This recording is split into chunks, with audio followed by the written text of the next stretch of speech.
Hello, welcome to another Dumagetti IELTS.com writing lesson for task 1. Today's lesson is writing body paragraphs for task 1 essays. There will be a few of these because there are different types of essay. As you can see here, we have the pie charts and we have a process. So I will make several videos for each type of body paragraph. So this one today is going to focus on the main rules and we're going to give an example. So for task 1, you have to write body paragraphs with the information you are given. These are written to report the main details of the information. Rules for paragraphs. Write a topic sentence for each paragraph. Support that topic with information according to the type of essay. Keep topical information together in paragraphs. Never write a conclusion. Never write any kind of conclusion. For task 1 only, that means for task 2, you should write a conclusion. So for task 1, no conclusion. Look for comparisons. The instructions ask for comparisons. Remember the title, report the main features and use comparisons where relevant. It says where relevant, but there are always comparisons. So we're going to use the same bar chart that we used before in our previous videos. And we're using a bar chart here to show dynamic movement. So we have, for those of you who are new to this and haven't seen the other videos, we're going to look at a male and female university students or higher education students for three different periods and the numbers there, okay? Part-time education, full-time education. As I said before, this graph, has been used in previous essays. So go to our YouTube channel and also look at the previous videos. Sorry, you're watching this, you'll be on the YouTube channel. I'm making it at the moment. So the bar chart shows information about male and female students in higher education in Britain in 3 time periods and measures both full-time and part-time students. So here's our information.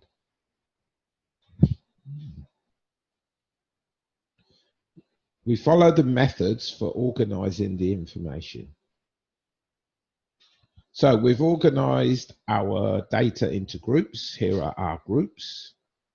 And we've organized the paragraphs into full-time, part-time, male and female. For our example, we're going to use full and part-time paragraphs incorporating male and female. Okay, things to follow. You will summarize the information, but you must use full sentences. Show variations of dynamic language, adjective, noun, verb, adverb, etc. Show the data in various forms, 1000, 1000, 1K, all the same. Information that needs to stay together must be kept together. Use both simple and complex sentences and unusual vocabulary if possible. When we say unusual, what we mean is don't make your vocabulary so difficult that most people wouldn't understand it. Just use less common words. Okay, so we're going to create a color code to support that, so to highlight the points that we're going to follow. So topic sentence in red, supporting information in green, language of change in blue, data in red, where the information has been kept together, underlined, and language of comparison in browny orange. Okay, so we're going to begin with part-time information because it's the most prominent. Regarding part-time education, the graph shows the numbers were consistently high. So here is my topic sentence. So it's going to talk about part-time education and it's going to talk about the high numbers. However, the trends differ and showed a high number of male enrollees in 1970 to 71 at 1 million. A subsequent downward trend to around 850,000 in 1980 to 81, followed by a slight rise to finish in 1991 at approximately 900,000. Okay, so we can see topic sentence, trends differ, comparison language, supporting information, high number, high. Data, 1970, subsequent downtrend, language of change, data. And here, followed by a slight rise to finish, language of change, data. Now we introduce females. So, male, we began with male enrollees, then we go on to females. Females, on the other hand, began lower at around 750,000.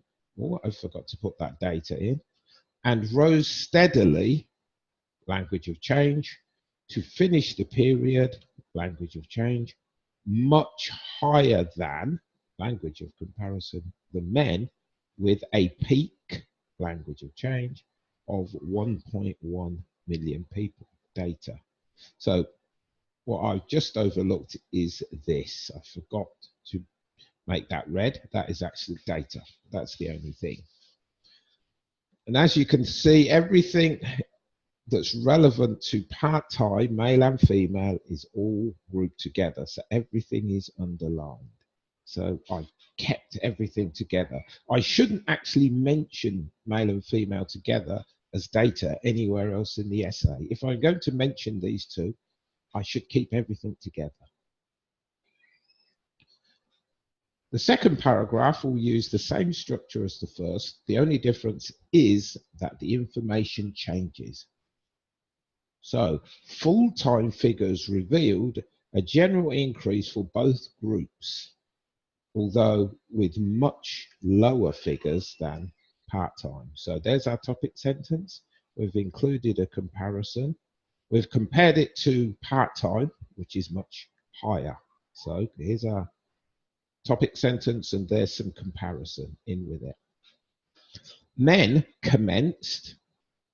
Remember, language of change has to have beginning and an end. So if something began at something and finished at something, it's part of the language of change. So everything has to begin and everything has to finish. So that's why it's part of the language of change.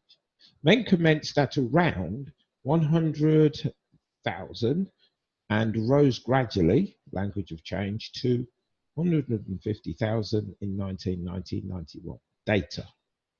They then jumped significantly, language of change, to finish. That should be language of change as well with that, sorry, my mistake, to finish at just over 200,000. Females began slightly lower at approximately 50,000, and then there was a steady rise. Now we're using adjective, noun, a rise, a steady rise. So we've changed the language of change. Here's the verb adverb, here's the adjective noun. To end the period, again, language of change, with similar numbers, comparison to males at just above 200,000. Okay, so these two paragraphs keep the two groups together that should be written about together. There's no crossover. So information from this should not appear in the other paragraph, and vice versa. Okay, so that's the end of the lesson. If you click on the link below here, you will see some essay titles, bar charts, similar to this, so you can practice writing, follow this with the other videos, and practice writing essays. And if you would like us to check the essays, you can send us an email. I'll put the email address at the bottom of the video in the link, and you can send us an email and we can check the videos, although there will be a charge for checking essays, not videos. There will be a charge for checking essays. It's not a huge charge, of course, but obviously that takes time. So, but we can do it for you and do it accurately. So do the essays if you would like. Send us an email and we will happily check your essays for you and return them to you. So that's the end of the lesson. Obviously, please subscribe to be alerted of more videos, and we intend to keep making more videos. And if you have any preferences for things that you would like us to describe in more detail and walk you through, then please contact us. Thank you.